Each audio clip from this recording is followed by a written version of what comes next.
อไปอาจไม่แน่นอนว่าตรงทฤษฎีของตนเชื่อจนล้นนั้นผิดคำสอนเชื่อรูปลักษณ์นั้นควรสังวรสอนใช่ว่าเชื่อหมดเลย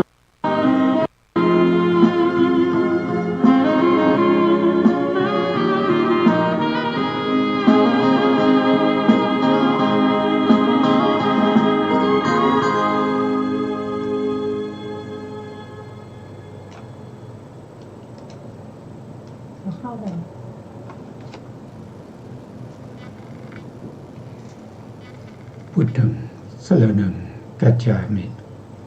ธัมมังสรณังกัจฉามิสังฆังสรณังกัจฉามิกราบนมัสการพระมหาเถระพระสังฆาธิการพระเถรานุเถระสวัสดีท่านผู้ฟังและผู้ชมทุกท่านกลับมาพบกับรายการศึกษาพระสัทธรรมเพื่อการพ้นทุกข์ครั้งนี้เป็นครั้งที่หนึ่งในเรื่องของอายตนะ12ในทางพระพุทธศาสนาซึ่งต่อเนื่องมาจากการที่เราศึกษาพุทธคุณอายตนะ12หรือธาตุ18หรืออินทรีย์22หรือปฏิจจสมุปบาทหรือว่าจะเป็นขันธ์5ก็เป็นธรรมที่พระพุทธองค์ได้ตรัสรู้นะครับซึ่งอยู่ในพุทธคุณอันดับที่2สัมมาสัมพุทโธเป็นผู้ตรัสรู้ชอบได้โดยพระองค์เองแล้วก็ทำไมเรามาพูดถึงเรื่องนี้ก็เพราะว่าเราเป็นชาวพุทธนะครับผู้ที่เป็นปริพาชกในสมัยพุทธกาลนะเขายังรู้ถึงคุณของพระสัมมาสัมพุทธเจ้าเขายังพูดถึงว่าสมณโคดมนะครับเป็นพระอรหันตสัมมาสัมพุทธเจ้าไกลจากกิเลสเป็นผู้ตรัสรู้ชอบได้ด้วยพระองค์เองเป็นผู้ถึงพร้อมด้วยวิชาและจรณะเขายังรู้เขายังเข้าใจนะครับส่วนเราเป็นชาวพุทธเพราะฉะนั้นเราก็ต้องศึกษาทำความรู้ความเข้าใจในเรื่องเหล่านี้เพราะว่าเรายึดถือพระสัมมาสัมพุทธเจ้าว่าเป็นพระศาสดาของพวกเราหากเกิดมีใครมาถามว่าคุณนับถือศาสนาไหนเขาก็ถ้าเราตอบไปว่าเรานับถือศาสนาพุทธเขาจะถามเราต่อไปว่าแล้วใครเป็นศาสดาของคุณพุทธศาสนามีใครเป็นศาสดาเราก็ตอบว่าพระพุทธเจ้าแล้วพระพุทธเจ้าศาสดาของคุณเนี่ยมีคุณงามความดีอะไรคุณถึงไปนับถือยกเขาเป็นศาสดาเขามีคุณงามความดีอะไรเขามีคุณยังไงคุณถึงไปยกให้เขาเป็นศาสดาเราก็จะสามารถที่จะตอบเขาได้ว่าพระศาสดาของเรานะครับถ้าว่าโดยคุณโดยย่อๆก็มี3อย่างนะครับท่านเป็นผู้ที่มีพระมหากรุณาที่คุณยิ่งใหญ่ต่อสรรพสัตว์ทั้งหลายเป็นผู้ที่มีความบริสุทธิ์จากอนุสัยกิเลสได้ด้วยพระองค์เองเป็นผู้มีพระปัญญาอันสว่างสวยยิ่งกว่าแสงดวงระวีคือแสงพระอาทิตย์เที่ยงวันจะอีกนะครับถ้าว่าโดยกลางๆก็จะเป็นพุทธคุณ9นะครับก็มีอรหังก็คือเป็นผู้ไกลจากกิเลสนะครับพร้อมด้วยวาสนา2ก็คือสัมมาสัมพุทโธเป็นผู้ตรัสรู้ชอบได้ด้วยพระองค์เอง3ก็คือวิชาจรณะสัมปันโนเป็นผู้ถึงพร้อมด้วยวิชาและจรณะอย่างเงี้ยเราก็อธิบายเขาได้นะครับหรือว่าเราอธิบายไปแล้วเขาอาจจะเกิดความศรัทธานะครับเกิดความศรัทธาในพระสัมมาสัมพุทธเจ้าเขาก็จะได้มา เจริญพุทธคุณนะพุทธคุณธรรมคุณสังฆคุณก็เป็นอุปนิสัยเป็นอัธยาศัยให้แก่เขาในภพต่อไปเขาจะได้เป็นสัมมาทิฏฐิไม่ต้องไปเป็นมิจฉาทิฏฐิต่อไปแต่ถ้าเขามาถามแล้วเราไม่รู้เลยนะครับไม่รู้จะอธิบายยังไงอย่างนี้มันก็ยังไงนะครับศาสดาของเรายังไม่รู้จักเนี่ยมันเป็นเรื่องที่น่าอนาจใจนะน่าอนาจใจที่สุดเลยนะวันนี้นะครับอาจารย์กันดาท่านก็พร้อมอยู่แล้วนะครับที่จะมาสาธยายให้พวกเราฟังนะครับในเรื่องของที่ทำที่พระพุทธองค์ตรัสรู้ขันธ์ห้าเราก็ศึกษากันจบไปแล้วนะครับ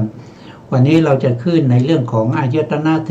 12นะครับก็จะเป็นธรรมที่พระพุทธองค์ได้ตรัสรู้เหมือนกันนะครับแล้วก็ได้บัญญัติไว้ให้พวกเรา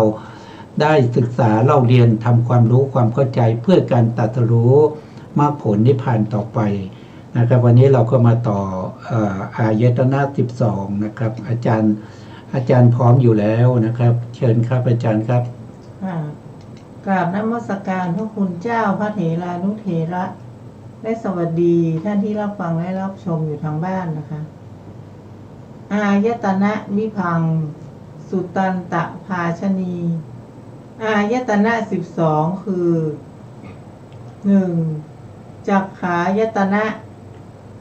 2. รูปายตนะ 3. โสตายตนะ 4. สัทธายตนะ 5. คานายตนะ 6. คันธายตนะ 7. ชิวหายตนะ 8. รสายตนะ 9. กายายตนะ 10. โผฏฐัพพายตนะ 11. มนายตนะ 12. ธัมมายตนะค่ะครับผมอันนี้ก็เป็น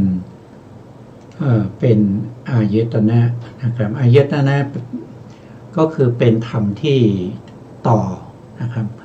ก็คือหมายถึงเกิดขึ้นแล้วก็จะทำเป็นบ่อให้เกิดธรรมอื่นๆตามมาหรือว่าเป็นธรรมที่ต่อเนื่องไปในสภาวธรรมทั้งหลายที่อาจารย์กันดาท่านได้สาธยายผ่านไปนั้นก็เป็นอุเทศนะครับเป็นแค่หัวข้อให้พวกเราได้ทราบว่าอายตนะ12มีอะไรบ้างนะครับส่วนรายละเอียดที่จะเป็นนิเทศนั่นก็จะมีต่อไปนะบางคนสงสัยว่าเอามาจากไหนนะก็เรียนท่านผู้ฟังนะครับว่าอันนี้อยู่ในอภิธรรมปิฎกนะอภิธรรมปิฎกซึ่งเป็นปิฎกที่3ในพระไตรปิฎกนะปิฎกที่1ก็เรียกว่าเป็นพระวินัยปิฎกปิฎกที่2ก็เป็นพระสุตตันตปิฎกปิฎกที่3ก็พระอภิธรรมปิฎกเรานำข้อความนี้มาจากในพระอภิธรรมปิฎกคัมภีร์วิพังค์นะครับในเล่ม2ภาค1หรือถ้าเรานับโดยเล่มนะครับก็จะอยู่ในชุดพระไตรปิฎกมีทั้งอรรถกถาแล้วก็มีทั้งพระไตรปิฎกเนี่ยชุด91เล่มจะอยู่ในเล่มที่77นะครับอยู่หน้าที่161นะครับ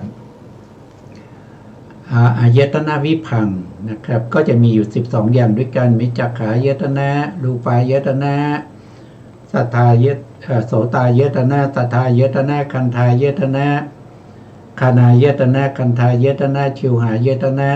รัตตายตนะกายายตนะโพธพายตนะมนายตนะแล้วก็ธรรมายตนะนะครับส่วนรายละเอียดต่อไปก็เรียนเชิญอาจารย์ท่านได้สาธยายต่อครับเชิญครับอาจารย์ครับจักขุไม่เที่ยงเป็นทุกข์เป็นอนัตตามีความแปรปรวนไปเป็นธรรมดารูปไม่เที่ยงเป็นทุกข์เป็นอนัตตามีความแปรปรวนไปเป็นธรรมดาโสตะไม่เที่ยงเป็นทุกข์เป็นอนัตตามีความแปรปรวนไปเป็นธรรมดาสัทธะไม่เที่ยงเป็นทุกข์เป็นอนัตตามีความแปรปรวนไปเป็นธรรมดา คานะไม่เที่ยงเป็นทุกข์เป็นอนัตตามีความแปรปรวนไปเป็นธรรมดาคันธะไม่เที่ยงเป็นทุกข์เป็นอนัตตามีความแปรปรวนไปเป็นธรรมดาชิวหาไม่เที่ยงเป็นทุกข์เป็นอนัตตามีความแปรปรวนไปเป็นธรรมดาระสะไม่เที่ยงเป็นทุกข์เป็นอนัตตามีความแปรปรวนไปเป็นธรรมดากายไม่เที่ยงเป็นทุกข์เป็นอนัตตามีความแปรปรวนไปเป็นธรรมดาโผฏฐัพพะไม่เที่ยงเป็นทุกข์เป็นอนัตตามีความแปรปรวนไปเป็นธรรมดามโนไม่เที่ยงเป็นทุกข์เป็นอนัตตามีความแปรปรวนไปเป็นธรรมดาธรรมไม่เที่ยงเป็นทุกข์เป็นอนัตตามีความแปรปรวนไปเป็นธรรมดาสุตันตภาชนีจบค่ะครับผมคำนี้ก็เป็นสุตตันตภาชนีนะครับซึ่งเป็นข้อความที่เอามาจากพระสุตตันตปิฎกนะครับแต่เอามาเพื่อแสดงเป็นข้อธรรมในพิธรรมนี้ก็จะเป็นข้อธรรมนะครับไม่เหมือนกับพระสุตตันตปิฎกโดยตรงถ้าเป็นพระสุตตันตปิฎกโดยตรงก็จะมีตัวละครนะครับมีใครทำอะไรที่ไหนเมื่อไรอย่างไรนะครับแต่ถ้าในอภิธรรมเนี่ยท่านจะพูดถึงเฉพาะตัวธรรมจะไม่มีใครทำอะไรที่ไหนนะครับเมื่อไหร่เหมือนกับทฤษฎีนะครับอภิธรรมก็เหมือนกับทฤษฎีนะครับไม่ได้กล่าวถึงเรื่องของบุคคลนะอันนี้ก็เป็นท่านทำทั้งหมดของพระสัมมาสัมพุทธเจ้าที่แสดงเพื่อให้สัตว์ทั้งหลายนะครับได้ศึกษาแล้วก็ทำความรู้ความเข้าใจเข้าถึงมรรคผลนิพพานได้จะต้องผ่านตรงนี้นะครับจะต้องผ่านตรงที่มันไม่เที่ยงเป็นทุกข์เป็นอนัตตาทั้งหมดนะครับทั้งหมดไม่ว่าจะเจริญอะไรก็ตามนะครับจะเจริญสติปัฏฐาน4มีกายานุปัสสนาสติปัฏฐานนะครับกายานุปัสสนาสติปัฏฐานก็จะมีอยู่ทั้งหมด14หัวข้อธรรมด้วยกัน1อานาปานสตินะครับ2ก็คืออิริยาบถอิริยาบถแล้วก็มีกายคตาสติมีอานาปานสติต่างๆเหล่านี้ทั้งหมดนี้ก็จะส่งข้อลงในเรื่องของความไม่เที่ยงเป็นทุกข์เป็นอนัตตานะครับอันนี้เป็นเบื้องต้นนะเป็นเบื้องต้นถ้าเราไม่เห็นความไม่เที่ยงของจักขุนะครับก็คือตานะครับจักขุคืออะไรก็เป็นอายตนะก็เรียกว่าเป็นจักขายตนะนะครับเป็นจักขายตนะก็คือปัสสัตตาถ้าเราไม่เห็นความไม่เที่ยงของปัสสัตตาไม่เห็นถึงความทุกข์ความเป็นอนัตตาของจักขายตนะหรือจักขุเนี่ยเราก็ไม่สามารถที่จะเจริญวิปัสสนาให้สูงขึ้นไปนะครับให้เจริญยิ่งขึ้นไปจนได้ถึงมรรคผลนิพพานนะครับต้องเริ่มตั้งแต่จริงๆแล้วจะมีเบื้องต้นอยู่นะครับเบื้องต้นที่เขาเรียกว่าเป็นสัจจญาณนะสัจจญาณก็คือการที่เบื้องต้นของสัจจญาณเขาเรียกว่าเป็นการศึกษาเล่าเรียนนะครับได้ยินได้ฟังได้ทำความเข้าใจมีการสอบถามมีการพิจารณาในข้อธรรมต่างๆเหล่านั้นนะครับแล้วก็นำเมื่อรู้เข้าใจนะครับเราก็นำเอาข้อธรรมเหล่านั้นนะครับมากำหนดรอบรู้ด้วยความเป็นเขาเรียกว่าเป็นปัจจตลักษณะหรือบางทีก็เรียกว่าเป็นสภาวธรรมบางทีก็เรียกว่าวิเศษลักษณะนะครับหรือบางทีก็รวมถึง4อย่างก็เรียกว่าเป็นลักขณาที่จตุกะนะครับอันนี้เป็นเบื้องต้นก่อนที่เราจะเห็นอะไรเห็นความไม่เที่ยงเป็นทุกข์เป็นอนัตตาก็ต้องผ่านตรงนี้นะครับก็ต้องผ่านตรงนี้เขาเรียกว่าเป็นอภินเยยะ ก็คือเป็นธรรมทั้งหลายที่ควรรู้ยิ่งด้วยปัจจตลักษณะนะครับถ้าเราไม่ผ่านตรงนี้เราจะละเรื่องของความเห็นผิดไม่ได้ เราจะละในเรื่องของสักกายทิฏฐินะครับสักกายทิฏฐิที่เห็นเป็นตัวเป็นตนนะครับเห็นเป็นเราเป็นของเรานะครับเป็นอัตตาของเราพวกนี้มันจะต้องเห็นสภาวะลักษณะนะครับสภาวะลักษณะหรือโดยมากก็จะเรียกว่าเป็นอภิญเยยะที่พระพุทธองค์ตรัสรู้อภิญเยยะธรรมที่ควรรู้ยิ่งด้วยลักขณะที่จตุกะนั่นเองนะครับจักขุก็ควรรู้ยิ่งนะครับจักขายตนะก็ควรรู้ยิ่งนะรูปายตนะก็ควรรู้ยิ่งนะจักขายตรงข้อนี้นะที่ท่านแสดงจักขุใช่ไหมครับจักขุแล้วก็มารูปะเนี่ยอันนี้ก็คือจักขายตนะรูปะก็คือรูปายตนะก็คือสีที่สามารถที่จะกระทบกับตาได้นะครับสีที่กระทบกับตาได้นะสีกระทบกับตาแล้วก็เกิดจักขูวิญญาณนะครับเกิดจักขูวิญญาณนะธรรมะสามอย่างประชุมกันก็จะเป็นผัสสะอย่างนี้นะครับทั้งหมดนั้นจะต้องรู้ลักษณะที่จตุกะของเขานะครับจนสามารถเห็นลักษณะที่จตุกะโดยบริบูรณ์แล้วก็เห็นเหตุและปัจจัยของจักขายตนะรูปายตนะเหล่านี้นะครับด้วยเหตุให้เกิดนะครับเพราะฉะนั้นถ้าเรารู้ลักษณะสภาวะเรารู้เหตุให้เกิดนะครับเราก็สามารถที่จะเข้าถึงวิปัสสนาญาณที่3สัมมาสัญญาณในสัมมาสัญญาณก็จะมีการไปแยกความเป็นกลุ่มเป็นก้อนนะครับของสภาวธรรมเหล่านั้นจนมองเห็นว่าสิ่งที่เรายึดถือตาว่าเป็นของเรานั้นมันไม่เที่ยงเมื่อมันไม่เที่ยงมันทนอยู่ในสภาพเดิมไม่ได้มันมีการเปลี่ยนแปลงสภาพนั้นมันเป็นความทุกข์นะครับมันเป็นความทุกข์เมื่อสิ่งใดมันไม่เที่ยงมันทุกข์แล้วมันก็ต้องเป็นอนัตตามันไม่ใช่อัตตาของเราสิ่งไหนที่มันไม่เที่ยงแล้วก็เป็นทุกข์เราจะเอามาเป็นอัตตาของเราได้หรือนะครับเราก็จะมองเห็นว่าสิ่งที่มันไม่เที่ยงมันเป็นทุกข์น่ะมันไม่ใช่เรา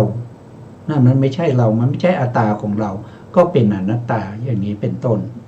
นะครับสิ่งพวกนี้เราต้องเห็นนะครับเราต้องเห็นทั้งหมดนะครับก็จะมีอยู่12อย่างนะครับก็มีจักขุนะจักขุคือตา2คือรูปะก็คือรูปารมณ์ก็คือสีนะครับ3ก็คือโสตะก็คือประสาทหูนะสัทธะก็คือเสียงเสียงเนี่ยคู่กับหูประสาทหูต่อมาก็คานะก็คือประสาทจมูกนะครับประสาทจมูกคู่กับอะไรก็คู่กับคันทะคืออะไรคันทะคือกลิ่นนะครับจากนั้นก็จะเป็นชิวหาเป็นอะไรเป็นลิ้นนะชิวหานี่เป็นลิ้นประสาทลิ้นนะครับ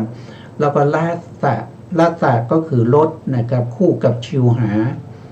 นะแล้วก็มีต่อมาก็จะเป็นกายนะครับกายคืออะไรกายก็คือประสาทกายที่อยู่ทั่วไปในร่างกายนะครับประสาทกายคู่กับอะไรคู่กับการกระทบนะกับความกระทบนั้นนะครับเขาเรียกว่าเป็นโผฏฐัพพะก็คือจริงๆแล้วตัวโผฏฐัพพะเนี่ยคือความแข็งความอ่อนความหย่อนความตึงแล้วก็ความเย็นความร้อนนะครับคู่กับกายนะครับเพราะว่ากายประสาทนี่กระทบกับโผฏฐัพพะเหล่านี้นะครับเขาจะไม่กระทบกับอะไรนะเขาจะไม่สามารถที่จะไปกระทบกับสีไม่สามารถไปกระทบกับเสียงกระทบกับเสียงได้นะเขากระทบกับโผฏฐัพพารมณ์เท่านั้นเป็นคู่กันนะครับแล้วก็มโน มโนก็คือได้แก่จิตนะครับได้แก่จิตทั้งหลายนะครับ จิตคู่อะไรก็คู่กับธรรมะนะธรรมะก็จะกระทบกับมโนมโนก็กระทบกับธรรมะนะครับพวกนี้ทั้งหมดที่พูดมานี้ก็คืออายตนะมีอยู่12อย่างด้วยกัน12อย่างนี้มันเป็นสิ่งที่มันไม่เที่ยงมันเป็นทุกข์มันเป็นอนัตตามันแปรปรวนอยู่เป็นธรรมดาไม่ควรจะเห็นสิ่งเหล่านี้ว่าเป็นเราเป็นของเราเป็นอัตตาตัวตนของเรานี่ก็พระสูตรที่ถ้าเป็นพระสูตรนะครับหรือเป็นสุตตันตภาชินียนัยท่านก็จะแสดงในลักษณะแบบนี้นะต่อไปเราก็จะพูดถึงในข้อที่2นะครับในเรื่องของอายตนะวิภังคะนิเทศคำว่านิเทศนี่คือบทขยายนะครับถ้าเป็นอุเทศเนี่ยคือตัวเป็นตัวย่อนะครับเป็นส่วนที่ย่อต่อไปเราก็จะขยายเป็นนิเทศนะครับก็จะเรียนเชิญอาจารย์ท่านได้สาธยายต่อนะครับเชิญครับอาจารย์ครับ2อายตนะวิภังคนิเทศบาลีข้อ97วรรณาสุตตันตภาชนีบัดนี้พระผู้มีพระภาคเจ้าเมื่อจะทรงแสดงสุตตันตภาชนีในอายตนะนิเทศอันเป็นลำดับต่อจากขันธวิภังคนิเทศนั้นก่อนจึงตัดพระบาลีว่าทวาทสายตนานิจักขุวายตนะรูปายตนะคือจักขายตนะรูปายตนะเป็นต้นในอายตนะเหล่านั้นพึงทราบโดยในบาลีมุตตกะก่อนค่ะครับวันนี้ก็เป็นนิเทศนะครับเป็นนิเทศวรรณนาก็คือพรรณนานะครับพรรณนาไปแบบสุตตันตภาชินียนัยก็คือแบบพระสูตรนั่นเองก็จะมีพระพุทธเจ้าเนี่ยเป็นบุคคลนะครับก็จะขึ้นต้นด้วยพระพุทธเจ้าเมื่อจะทรงแสดงสุตตันตภาชินียนัยในอายตนะนิเทศอันเป็นลำดับแห่งต่อจากเป็นลำดับต่อจากขันธวิภังนิเทศ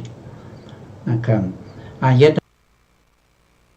นะคือทำไมต้องแสดงขันธ์แล้วก็อายตนะนะครับเพราะว่าความต่างกันของเขาเรียกว่าเป็นอัธยาศัยนะครับเป็นอัธยาศัยของเวนยสัตว์นะครับเวนยสัตว์ก็คือบุคคลที่จะตรัสรู้ธรรมด้วยคำสั่งสอนของพระเจ้าเขาเรียกว่าเป็นพุทธเวไนย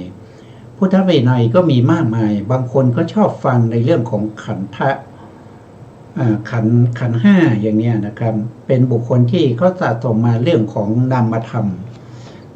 มันจะมากในขันนะนามธรรมมี4ใช่ไหมครับแล้วก็รูปธรรมมี1อันนี้ก็เป็นอัธยาศัยที่น้อมไปในเรื่องของนามธรรมมากกว่ารูปธรรมก็จะฟังขันธวิภังเนี่ยก็จะสามารถตรัสรู้ธรรมได้แต่บางคนก็จะไม่ใช่อย่างนั้นนะครับบางคนก็จะสะสมในเรื่องของรูปเนี่ยมากกว่านามนะครับเพราะฉะนั้นพระองค์ก็แสดงอายตนะเพราะอายตนะเนี่ยจะแสดงเรื่องของรูปธรรมมากกว่านามธรรมนะรูปธรรมนะอายตนะ12นะครับรูปธรรมเนี่ยจักขุก็เป็นรูปธรรมใช่ไหมจักขุประสาทสีก็รูปธรรมจักขุประสาทสีแล้วก็ประสาทหูนะประสาทหูโสตายตนะก็เป็นรูปนะครับโสตายตนะก็เป็นรูปคันธายตนะก็เป็นรูปลาสายตนะพวกนี้เป็นรูปหมดเลยที่เป็นนามก็จะมีมโนนะครับมีมโนกับธรรมะนะในธรรมะนั้นยังมีรูปปนอยู่นะครับเพราะฉะนั้นนามธรรมเนี่ยจะมีแค่ข้อที่11 กับ12เท่านั้นเองในข้อ12เนี่ยมีทั้งนามและก็รูปนะครับเพราะฉะนั้นบุคคลที่สะสมในเรื่องของรูปธรรมมามากเนี่ยเขาก็จะฟังอายตนะแล้วก็สามารถตรัสรู้ธรรมได้นะครับบางคนก็จะฟังในเรื่องของธาตุนะครับเพราะว่าสะสมในเรื่องของนามธรรมแล้วก็รูปธรรมเนี่ยมันเท่ากันนะก็ไปฟังในเรื่องของธาตุนะครับอย่างนี้เป็นต้นนะครับไม่ใช่ว่าการแสดงธรรมของพระพุทธเจ้าจะแสดงอะไรก็แสดงไปพระพุทธองค์จะดูผู้ฟังนะครับเอาผู้ฟังเป็นหลักในการที่จะแสดงธรรมนะครับในที่ประชุมนั้นมีผู้ฟังอยู่เท่าไหร่แล้วผู้ที่เขาสะสมเรื่องของรูปธรรมมาทั้งมามากไหมมีกี่คนนะครับคนที่สะสมในเรื่องของนามธรรมมามีกี่คนนะครับคนนี้จะแสดงธรรมบทนี้คนนั้นแสดงธรรมบทนั้นนะให้ตรงกับอัธยาศัยของบารมี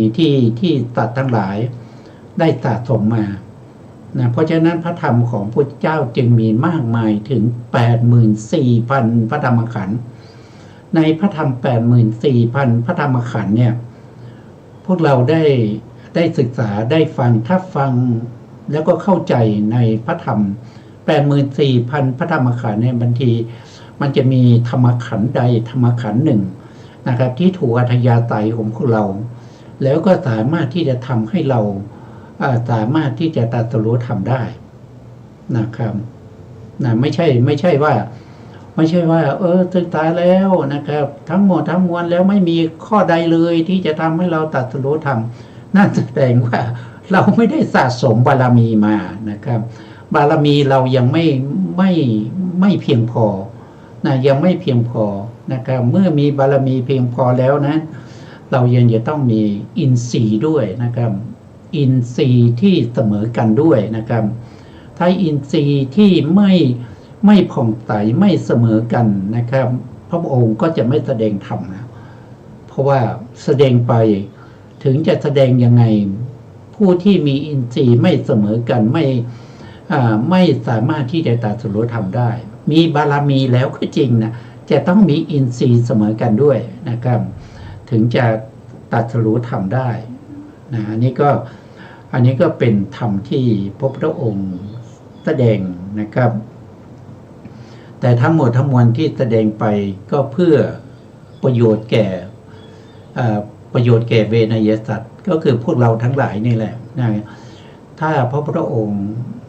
คิดถึงประโยชน์ของตัวเองพระองค์ไม่ต้องมาทุกข์ทรมานยาวนานถึง20อสงไขยแสนมหากัปนะครับพระองค์สร้างบารมีแค่100มหากัปไม่เกิน 1,000 มหากัปก็จะได้เป็นพระอรหันต์แล้วนะครับก็จะได้ตรัสรู้เป็นพระอรหันต์แล้วนะแต่ที่ต้องทนทุกข์ทรมานมาก็มีพระมหากรุณาที่คุณนั้นยิ่งใหญ่ต่อพวกเรานะครับถึงจะต้องทนทุกข์ทรมานมาถึง20อสงไขยแสนมหากัปสร้างบารมีอย่างอุกิจอีก4อสงไขยแสนมหากัปนะครับอันนี้ก็เราก็ต้องระลึกถึงคุณของพระสัมมาสัมพุทธเจ้าบ่อยๆนะครับเพราะว่าจิตใจของเราจะได้เป็นกุศลถ้าเราไปนึกถึงอย่างอื่นนะครับใจของเรามันไม่ได้เป็นกุศลถ้าเรานึกถึงพระพุทธเจ้าพระธรรมพระสงฆ์ใจของเรามันเป็นกุศลมันผ่องใสนะครับมันไม่เป็นบาปนะครับถ้าเราใจเราไปนึกถึงเรื่องอื่นนะครับนึกถึงกรรมคุณอารมณ์อะไรพวกนี้มันก็ใจเรามันก็เป็นบาปอยู่แล้วนะครับอันนี้รายละเอียดเราก็ฟังอาจารย์ท่านได้สาธยายต่อไปครับเชิญครับอาจารย์ครับหัตถลักขณะตาวัฏฐะกะมะสะเขปะวิตถาราตถาทัพทัตตะทัพพะโตเจวะวิญญาตัพโพวินิชชโย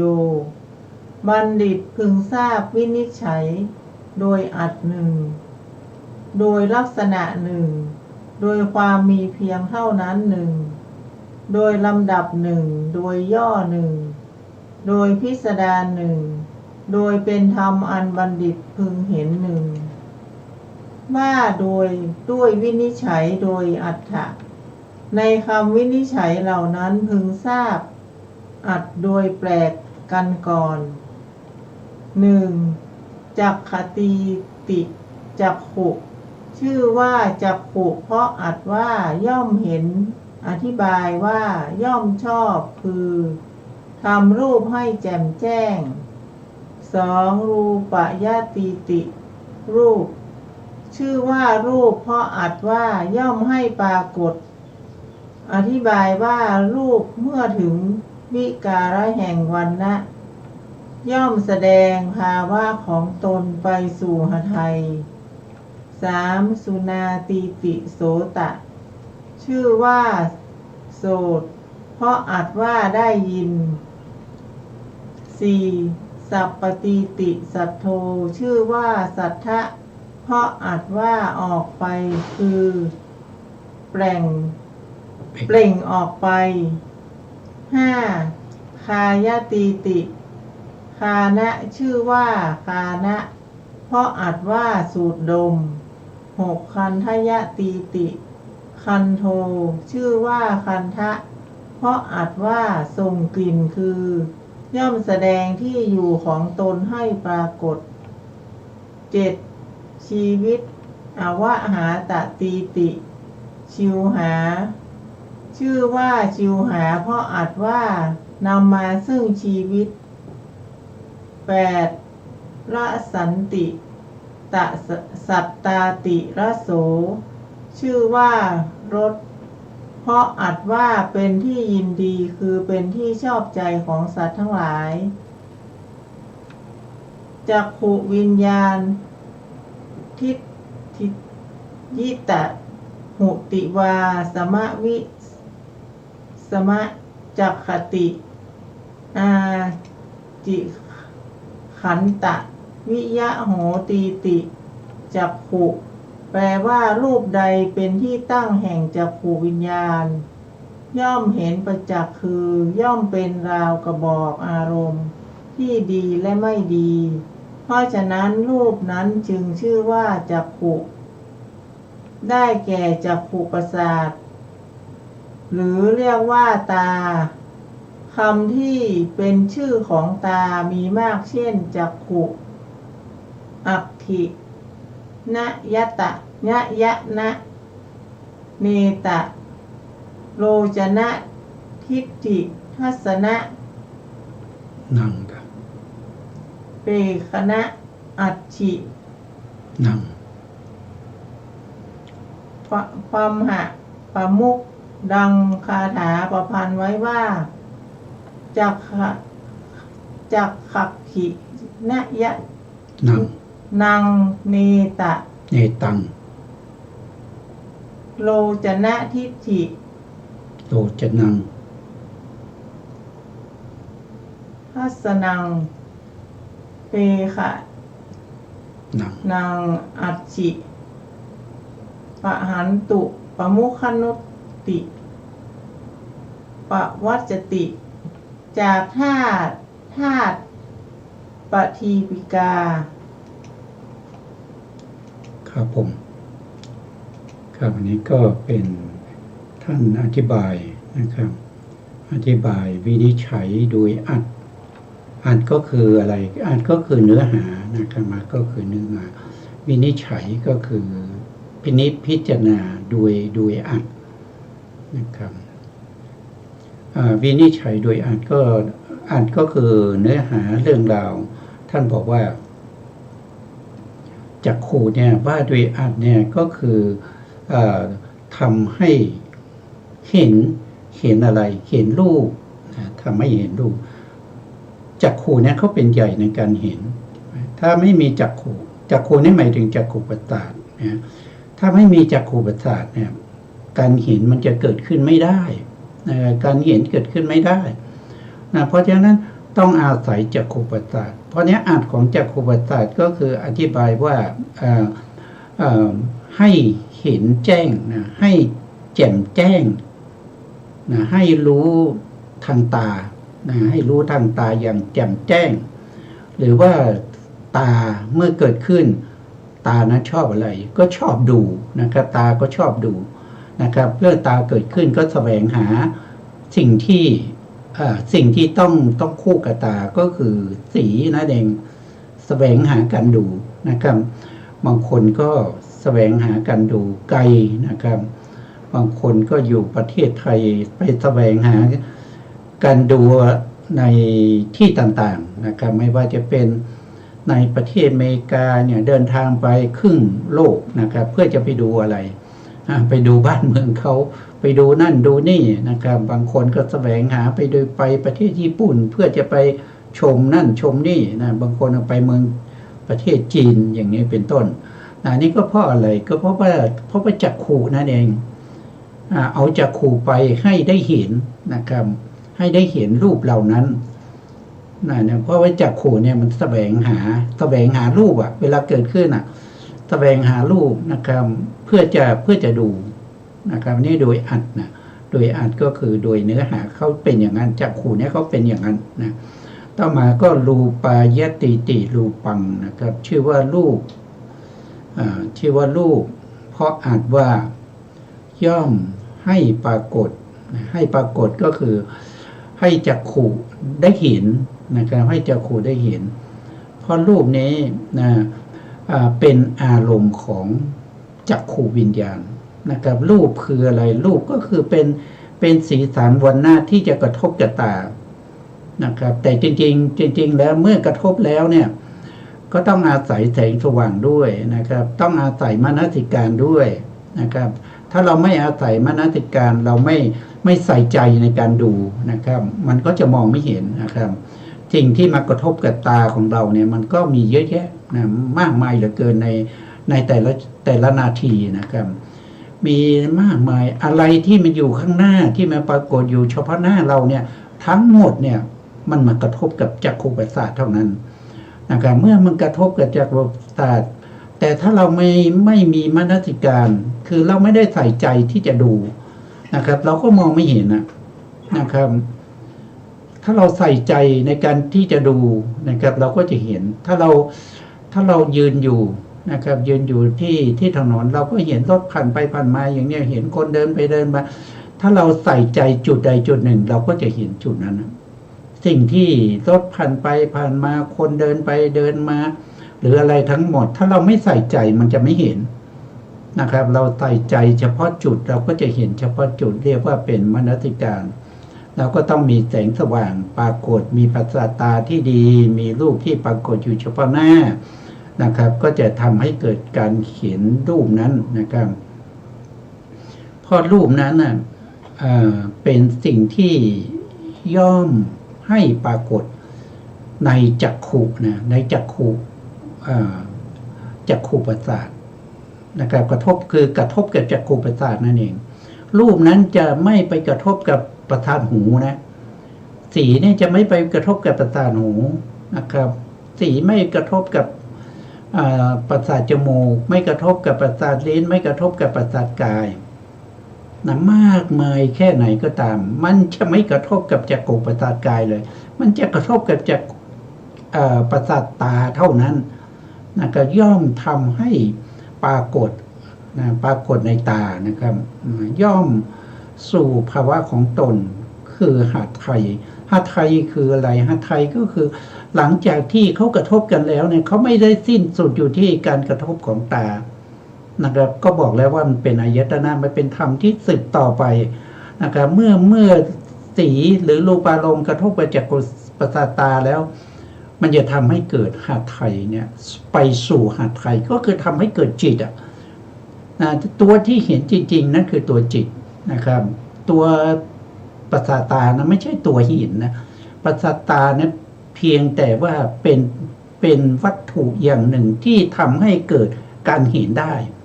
แต่ตัวเห็นจริงๆคือจิตนั้นเรียกว่าเป็นจักขุวิญญาณ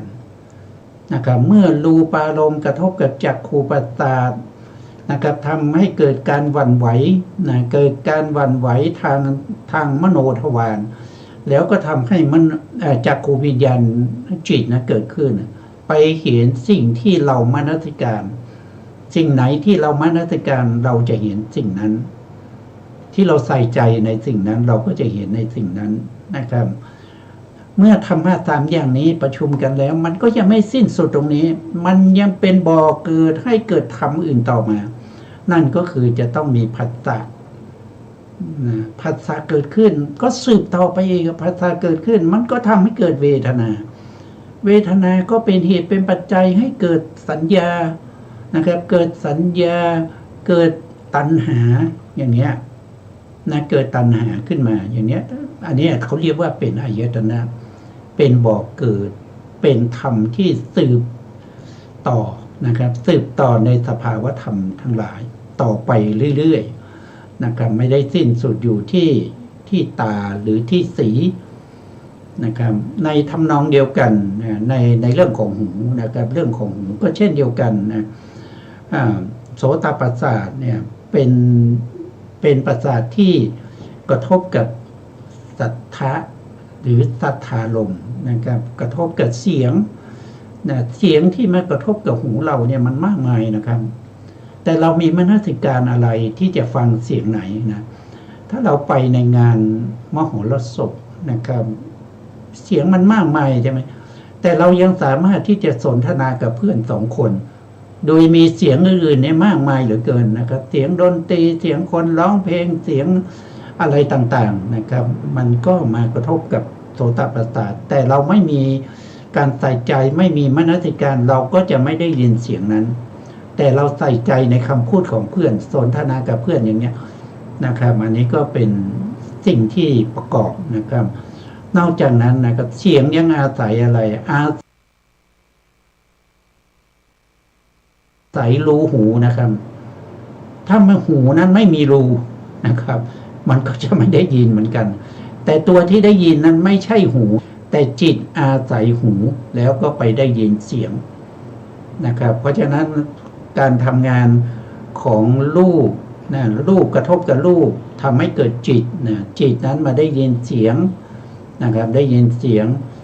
ธรรมะ3อย่างนี้ประชุมกันก็เป็นผัสสะเป็นผัสสะให้เกิดเวทนาเวทนาให้เกิดสัญญาเกิดตัณหาเกิดสภาวะธรรมต่อไปมากมายนะครับอันนั้นแหละนะครับคืออายตนะอายตนะเป็นบ่อเกิดเป็นที่ประชุมเป็นที่สืบต่อของธรรมทั้งหลายนี่ก็เป็นทางหูนะครับทางจมูกก็เช่นเดียวกันนะครับจมูกจมูกก็คือขานะขานะประสาทขานะประสาทเนี่ยด้วยอัดเนี่ยเขาบอกว่าเป็นสิ่งที่สูดดมอะไรก็คือดมกลิ่นนะครับก็คือมีไว้ดมกลิ่นนะครับมีการไว้กระทบกับคันธายตนะหรือคันทะคันธะนี่คือกลิ่นนะครับก็กระทบกัน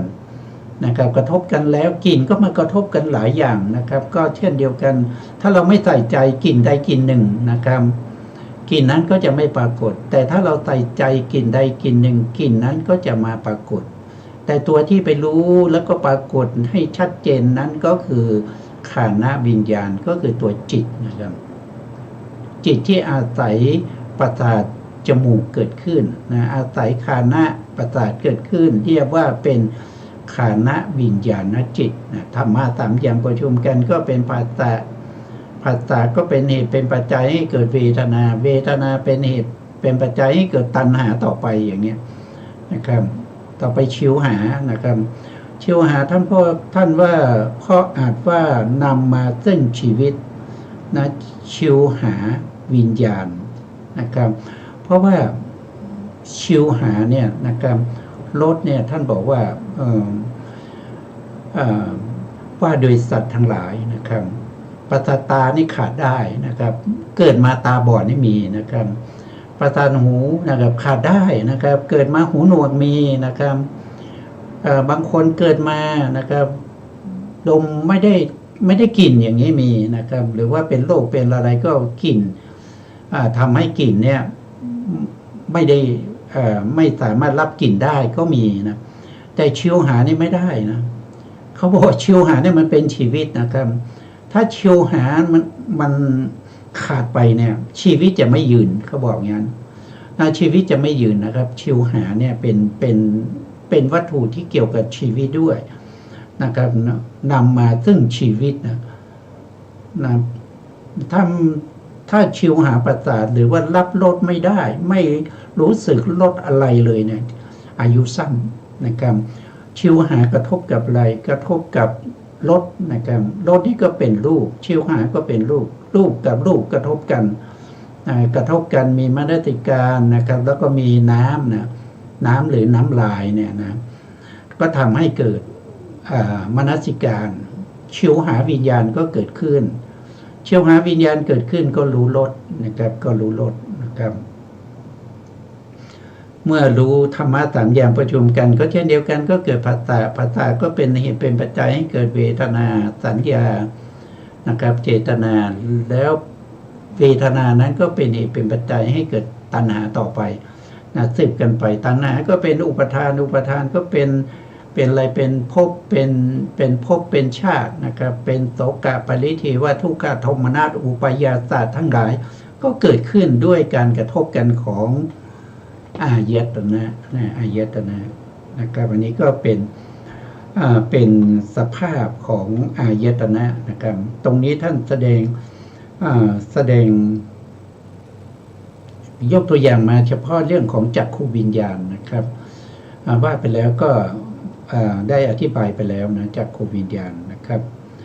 เราก็จะผ่านไปเลยนะครับไปข้อที่9นะครับอาจารย์ครับกุจจิตานะสาสวะธรรมานะอาโยติกายโยชื่อว่ากายอัตว่าเป็นบ่อเกิดของธรรมมีอาสวะเป็นบัณฑิตเกลียดคำว่าอาโยคือที่เกิด10ปุสียตีติโพธัพพะคือชื่อว่าโพธัพพะเพราะอัดว่าอันกายย่อมถูกต้อง11มนุยตีติมโนชื่อว่ามะนะเพราะอัดว่าย่อมรู้12อัตตโนลักขณะธารยตีติธรรมาชื่อว่าธรรมเพราะอัดว่าย่อมทรงไว้ซึ่งลักษณะของตนแต่เมื่อว่าโดยอัดไม่แปลกกันพึงทราบว่าที่ชื่อว่ายตนะเพราะเป็นเครื่องต่อ 1. เพราะการแผ่ธรรมอันเป็นบ่อเกิดแห่งอาสวะทั้งหลาย 1. เพราะนำไปสู่สังขารต่อไป1จริงอยู่ในบรรดาอายตนะทั้งหลายมีจักขุและรูปเป็นต้นมีอธิบายไว้ว่าธรรมทั้งหลายคือจิตและเจตสิกมีอารมณ์ตามทวารนั้นๆย่อมเจริญขึ้นย่อมตั้งขึ้นย่อมสืบต่อย่อมขยายไปด้วยจิตมีการสวยอารมณ์เป็นต้นของตนนี้เป็นอธิบายข้อที่1ก็เมื่อธรรมอันเป็นอายะคือเป็นบ่อเกิดของอาสวะมีอยู่ธรรมคือจิตและเจตสิกเหล่านั้นก็ย่อมแผ่ไปคือย่อมยังธรรมอันเป็นบ่อเกิดแห่งอาสวะนี้ให้กว้างขวางนี้เป็นคำอธิบายข้อที่2ก็อายตนะเหล่านั้นย่อมนำไปคือย่อมให้เป็นไปถ่ายเดียวสู่สังสารทุกข์อันยาวนานมาแต่อดีตเป็นไปล่วงไปในสังสารอันเป็นมีเบื้องต้นและที่สุดอันรู้ไม่ได้ให้หวนกลับไม่ได้นี้เป็นคำอธิบายข้อที่3ครับผม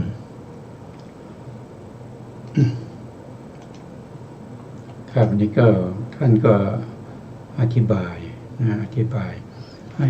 ให้เข้าใจในเรื่องของอายตนะนะครับบางคนก็ได้ฟังคำว่าอายตนะมานานแล้วนะครับแต่ก็รู้เฉพาะว่าอายตนะไม่รู้ความหมายไม่รู้เนื้อหาว่าอายตนะนี่คืออะไรนะครับรู้แต่ว่าอายตนะไหนเขารู้เขาว่าอายตนะก็อายตนะ นะครับแต่ไม่รู้ว่าอายตนะ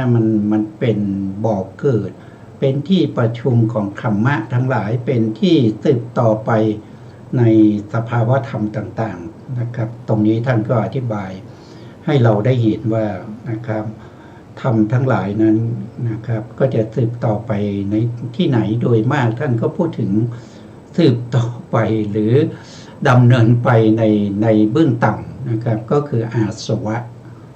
อาสวะนี่เป็นอกุศลกองหนึ่งนะครับที่เราได้ศึกษาในเรื่องของพุทธคุณในอกุศล9 กองนะครับอกุศล9 กองที่เราได้ศึกษาไปนะครับก็เป็นอกุศลกองหนึ่งอาสวะนี้ก็จะมีอยู่ถ้าว่าโดยองค์ธรรมนะครับก็จะมีอยู่3นะมีอยู่3อาสวะมี4แต่องค์ธรรมมี3นะครับ1ก็คือกามาสวะกามาสวะได้แก่ตัวโลภะความยินดีติดใจในเรื่องของกรรมคุณอารมณ์ทั้งหลายนะครับติดใจในการเห็นรูปสวยๆอย่างเนี้ยติดใจในการได้ยินเสียงไพเราะนะครับติดใจในเรื่องของกลิ่นหอมติดใจในเรื่องของอาหารอร่อยรสอร่อยได้นะติดใจในเรื่องของโผฏฐัพพารมณ์นะครับแล้วก็ติดใจในเรื่องของอารมณ์ที่ดีนะที่ได้นึกคิดไปนะอันนั้นก็เป็นกามาสวะนะครับต่อมาก็จะเป็นภาวาสวะภาวาสวะเนี่ยก็เป็นโลภะเหมือนกันนะแต่มันละเอียดขึ้นนะเป็นความยินดีติดใจในภพภูมินะภพภูมิที่เกิดนะครับโดยส่วนมากแล้วท่านจะพูดถึงภพภูมิที่ยินดีติดใจของสัตว์ทั้งหลาย ถ้าได้ไปเกิดนะครับนั่นก็คือได้แก่ ก็คือความยินดีติดใจในเรื่องของรูปฌานอรูปฌานนะครับแล้วก็รูปภพอรูปภพนั่นก็คือได้ไปเกิดเป็นพรหมได้ไปเข้าสมาธิอยู่อย่างสบายอารมณ์สงบอย่างเงี้ยก็ติดใจก็เรียกว่าเป็นติดใจในรูปภาวะหรืออารูปภาวะก็คืออารูปฌานอันนี้เป็นความติดใจในเรื่องของภาวาสวะองค์ธรรมได้แก่โลภะเหมือนกันนะครับอันที่3นะอันที่3ก็คือ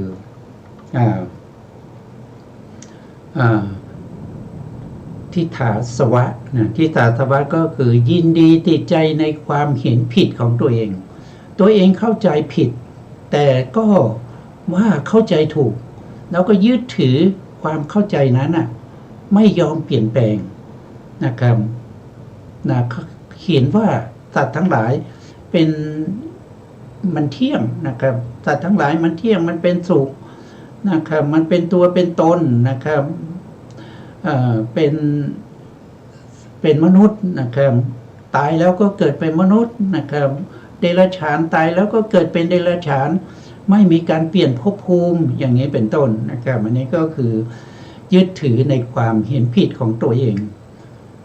นะอันสุดท้ายก็คืออวิชชาสวะก็คือเป็นผู้ที่มีความไม่รู้นะครับมีความไม่รู้ในสัจธรรมไม่รู้ในเรื่องของขันธ์อายตนะธาตุไม่รู้ในเรื่องของปฏิจจสมุปบาทนะครับเป็นคนที่มีอวิชชานะความไม่รู้ในสัจธรรมความจริงของพระอริยเจ้านะครับท่านก็ได้พูดถึงว่าขันธ์นะครับขันธ์ที่เราอายตนะนะครับตัวที่อายตนะนะครับที่สืบต่อกันไปก็สืบต่อไปในเรื่องของอาสวะทั้งหลายนะครับก็สืบต่อไปในเรื่องของภพชาตินะครับในเรื่องของสันตารวัฏนะในสันตารวัฏทั้งหลายนะครับสืบต่อไปในเรื่องของเรื่องของบ่อเกิดนะบ่อเกิดก็คือธรรมทั้งหลายที่เป็นไปในอาสวะนะครับวันนี้เวลาเราหมดแล้วนะครับอาจารย์ครับเราก็จะคืนเวลาให้ทางสถานีต่อไปนะครับ